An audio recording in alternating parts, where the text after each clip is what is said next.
Fala, Rodrigo, como é que você tá? Olha só, nessa questão, o que que nós temos de força agindo nesse avião nesse momento? Ó, nós temos aqui força-peso vertical para baixo e uma força de sustentação do ar contra as asas do avião, que a gente vai chamar de S, tá? Essa força de sustentação, belezinha?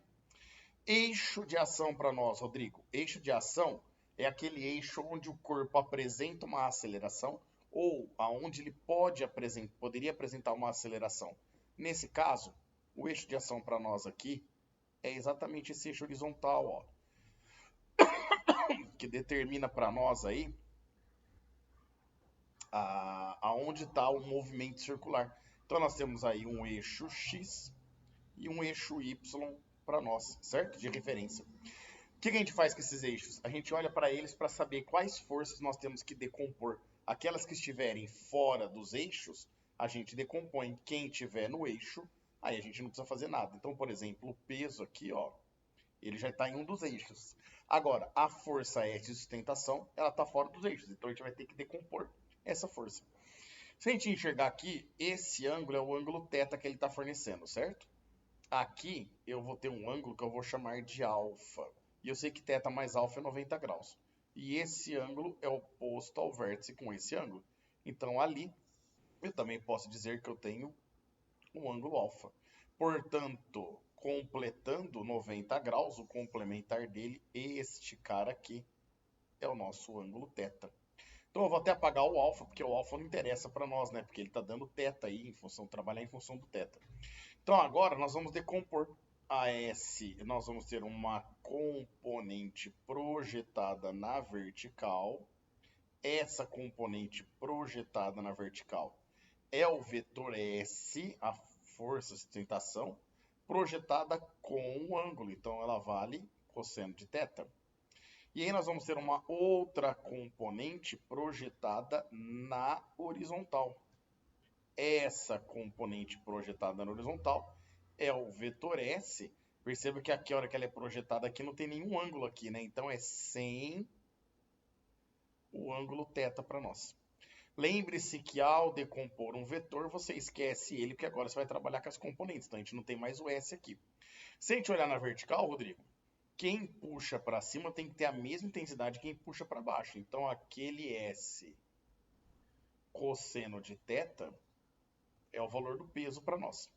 E na horizontal, eu não tenho ninguém para anular o nosso S sendo θ, na verdade, ele passa a ser a força que atua e vai fazer o papel de resultante, pois é nessa direção que nós temos uma aceleração que aponta para o centro da curva que o avião está fazendo, que é a nossa aceleração centrípeta.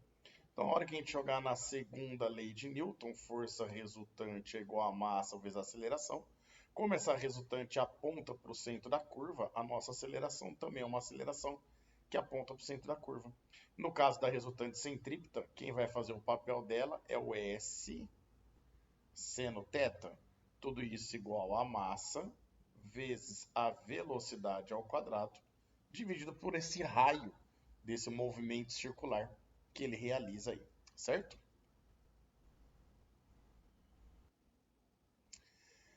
Esse raio, para a gente calcular, nós vamos usar essa informação aqui, ó. Ele tem uma velocidade de 200 metros por segundo e percorre, né, completa uma volta em 4 minutos. Então, a gente sabe que velocidade é ΔS sobre ΔT. Portanto, o ΔS vai ficar a velocidade, que é 200, vezes o tempo, que é 4 minutos. Cada minuto tem 60 segundos. Então, 200 vezes 60, a gente vai ficar que isso daqui vale 12.000 vezes 4. A gente chega aqui, essa ΔS dá 48.000 metros. E esse ΔS representa o comprimento de uma volta, né? O comprimento da circunferência. Então, o comprimento da circunferência a gente calcula por 2πr. Então, 48.000, que é o comprimento da volta, e que é o 200 vezes 4 vezes 60, vou colocar dessa forma para não ter que fazer a conta, né? É igual a 2 vezes o π, que ele pede para considerar valendo 3, vezes o raio que nós vamos encontrar. Aqui o 60 dividido por 3 dá 20. E o 20 dividido por 2 dá 10. Dessa forma, a gente descobre que esse raio vai ser 200 vezes 4, que é 800, vezes 10. Isso aqui vai dar 8.000 metros para nós. Então agora, ó, o S aqui em cima, a sustentação, é o peso dividido por cosseno θ, certo?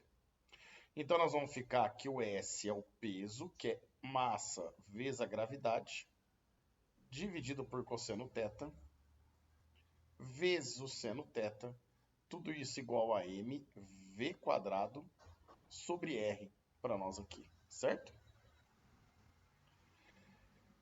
A massa corta com a massa dos dois lados. A aceleração da gravidade, ela vale 10 metros por segundo a cada segundo. Seno θ sobre cosseno θ é tangente de θ. A velocidade é 200 metros por segundo, ao quadrado fica 200 sobre 200, dividido pelo raio, que vale 8.000. Então aqui 2 zeros, já posso cortar com 2 zeros desse lado. Um zero eu corto com um zero aqui do 200, o outro zero do outro lado eu corto com outro zero do 200, e aí a gente chega que a tangente de θ é 2 vezes 2, que dá 4 sobre 8, que seria a mesma coisa que meio, né? Então a tangente de θ vale meio para nós aqui, certo? Agora aqui, Rodrigo, nós vamos enxergar um triângulo equivalente ao triângulo de forças que nós temos lá em cima, né? O S na hipotenusa, o peso na vertical, a resultante seria na horizontal. E o ângulo θ é o ângulo entre a vertical e a inclinada ali, né? Se a tangente de θ é 1 sobre 2, é porque o cateto oposto é 1 e o cateto adjacente é 2. Se a gente fizer um Pitágoras aqui, para tentar descobrir esse x ao quadrado é igual a 2 ao quadrado mais 1 ao quadrado. Então a gente vai chegar aqui, o x é raiz de 5. Então esse x aqui, ele fica raiz de 5. Por que que a gente fez isso? Porque agora aqui em cima, para achar o S em função do peso, eu preciso do cosseno θ, né? Então olha só, o S vai ficar o peso dividido pelo cosseno θ. Cosseno de θ é o cateto adjacente, que é o 2, sobre a hipotenusa, que é raiz de 5. Então a gente vai chegar aqui, esse S, mantendo a de cima e invertendo a de baixo, passando, multiplicando, vai ficar raiz de 5 sobre 2 vezes o peso.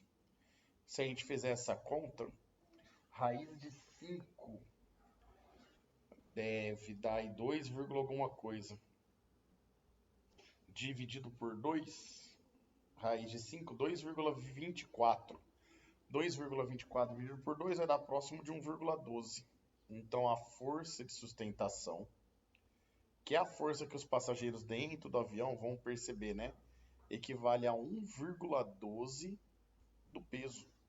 Ou seja, significa que eles têm um acréscimo aí, um aumento na sensação do peso de 12%, né? Então, como tem 1 mais 0,12, esse 0,12 para nós representa um aumento de 12% a mais aí, que dá a alternativa D para nossa questãozinha chata, irmão.